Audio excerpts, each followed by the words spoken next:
ni vyiza kubona izi nzira z'umuhora wo hagati zuguruka kugira ngo ivyo abarundi bakura hanze bishike bizimbutse, ariko kandi umuntu yiyumviriye kazoza kakure. Twabwiye abarundi n'ababwiza tunga bari ngaha ati namwe ni mukerebuke, mwari musanze mukerebuke, ni mukerebuke gusumba kugira ngo ibi birori turiko turabona aha byongere biboneke ni Tanzania, babona abarundi bashora iki, bashora kiriya, bagenda Kigoma, bagenda Dar es Salaam, bagenda Tabora, noneho ngo iminwe iryoha inyuranye, kugira ngo ubutunzi bw'iki gihugu bugira imizi ishitse kure, nuko igihugu kironka ivyo gishora hanze, kikaronka amafaranga y'agaciro.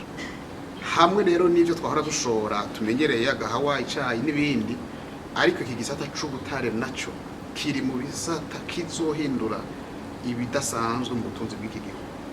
Nico gituma abakuru b'ibihugu bari Kigoma bavuze bati turiteguye gukorera hamwe, dutanguye kwimba ubutare azobara amamiliyoni y'amatone agenda ashoka avuye mu Burundi.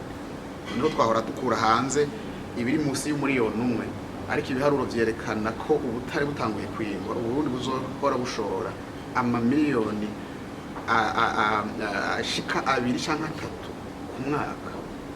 Ikivugo ca Dar es Salaam kigeze ku miliyoni 16-17. Iyumvira Uburundi bushira ku miliyoni 2-3. Nta kindi gihugu uretse Kongo muri aka karere gifise amahirwe nkayo yo gushora ibintu biciye Dar es Salaam, cyane cyane mu gisata c'ubutare.